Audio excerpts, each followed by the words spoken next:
بسم اللہ الرحمن الرحیم۔ السلام علیکم ناظرین، آپ سب کو ویلکم کرتا ہوں آپ کے اپنے معلوماتی چینل پر۔ ناظرین، ملک بھر میں ایک بحث چل نکلی ہے کہ کیا پاکستان میں صدارتی نظام حکومت آ رہا ہے، کیا پارلیمانی نظام حکومت جا رہا ہے، ان دونوں کے درمیان بیسک ڈفرنس کیا ہے، اور پارلیمانی نظام یعنی کہ موجودہ نظام حکومت سے اگر پاکستان صدارتی نظام حکومت کی طرف جائے تو اس کے لیے کیا طریقہ کار ہوتا ہے، اور کون سے بڑے ممالک میں صدارتی نظام نافذ ہے اور کون سے بڑے ممالک میں پارلیمانی نظام نافذ ہے۔ ان ساری چیزوں کے اوپر ناظرین آج بحث کرنے والا ہوں۔ امید کروں گا کہ لیکچر آپ کے لیے نہایت ہی وہ ہیلپ فل ہونے والا ہے اور آپ کے لیے معلوماتی بننے والا ہے۔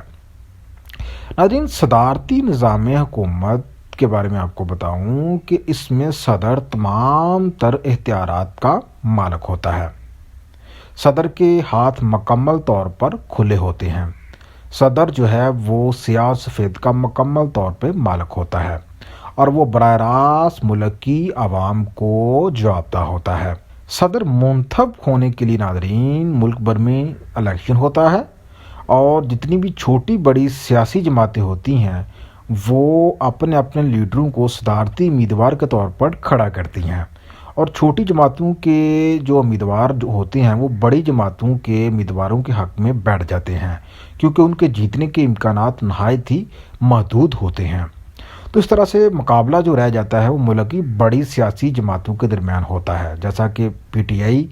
پاکستان مسلم لیگ نون، پاکستان پیپلز پارٹی وغیرہ۔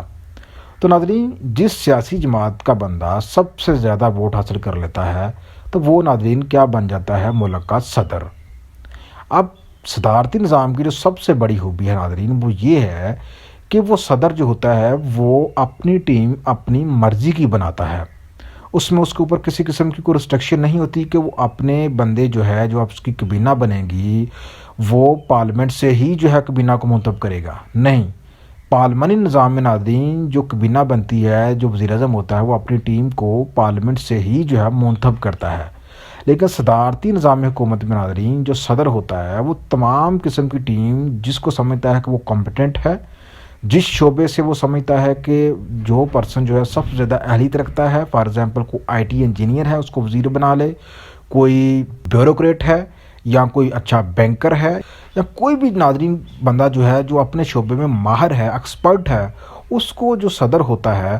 وہ اپنی ٹیم میں شامل کر لیتا ہے۔ چاہے وہ کوئی آرمی ریٹائر پرسن ہے جس کو چاہے صدر وہ اپنی کابینہ میں شامل کر کے اپنی ایک مضبوط ٹیم وہ میدان میں اتار دیتا ہے، اور اس طرح سے اپنی جو پارٹی ہوتی ہے اس کے منشور کے اوپر صدر وہ کام شروع کر دیتا ہے۔ اس کو کوئی بلیک میلنگ نہیں ہوتی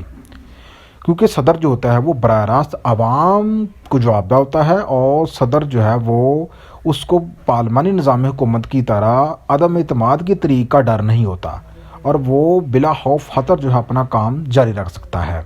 لیکن اگر پارلیمانی نظام ہم بات کریں ناظرین تو پارلیمانی نظام حکومت میں آپ کو پتہ ہے جو کہ موجودہ حکومت کا سسٹم ہے پاکستان میں، اور اسی کی بنیاد تھی پاکستان کی قائد اعظم نے بھی پاکستان کے لیے پارلیمانی نظام تجویز کیا تھا۔ پارلیمانی نظام میں ناظرین یہ ہوتا ہے کہ اس میں ملک بھر میں چھوٹے چھوٹے حلقے بنائے جاتے ہیں قومی اسمبلی کے اور صوبائی اسمبلیوں کے، اور ان میں جو سب سے زیادہ حلقوں پہ جو سیاسی جماعت جیتی ہے اس کا بندہ وہ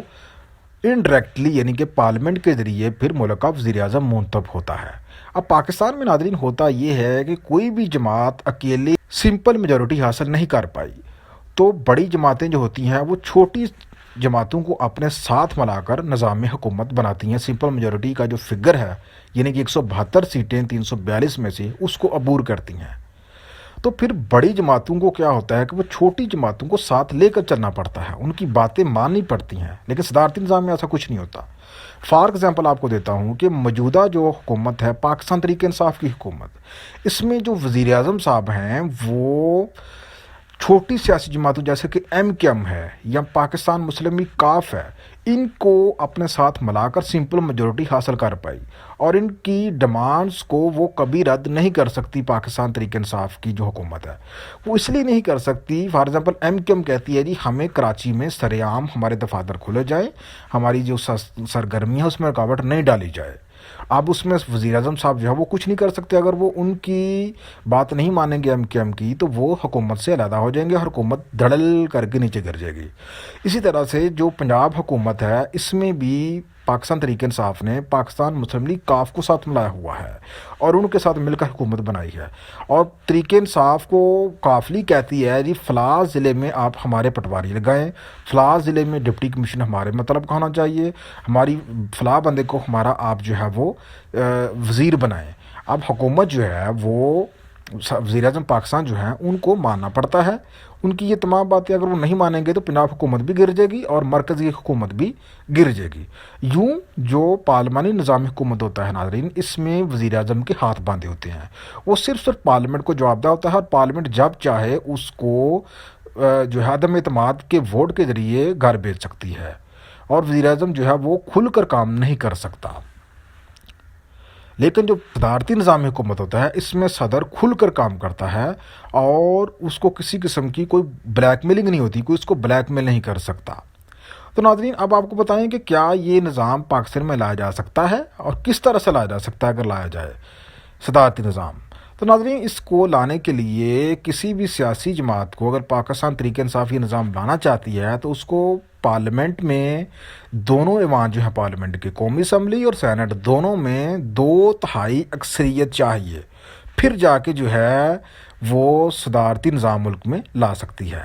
اگر اس کے پاس 2/3 اکثریت نہیں ہے ناظرین تو پھر وہ صدارتی نظام اکیلے میں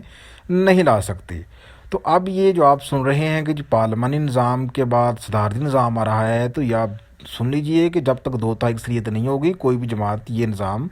پارلیمانی سے صدارتی نظام میں تبدیل نہیں کر سکتی۔ تو ناظرین جو بڑے بڑے ملک ہیں یہ ذہن میں رکھیں کہ امریکہ، رشیا، ترکی، ان سارے ممالک میں صدارتی نظام حکومت ہے، وہیں پہ جو برطانیہ ہے وہاں پہ پارلیمانی نظام حکومت ہے، اسی طرح سے ہندوستان میں پارلیمانی نظام حکومت ہے۔ تو یہ ناظرین بیسک ڈیفرنس تھا پارلیمانی نظام حکومت اور صدارتی نظام حکومت کے درمیان۔ امید کرتا ہوں ناظرین ویڈیو آپ کو اچھی لگی، اگر اچھی لگی تو لازمی لائک کریں، فیڈ بیک کا اظہار کریں، چینل کو سبسکرائب کریں۔ خدا حافظ۔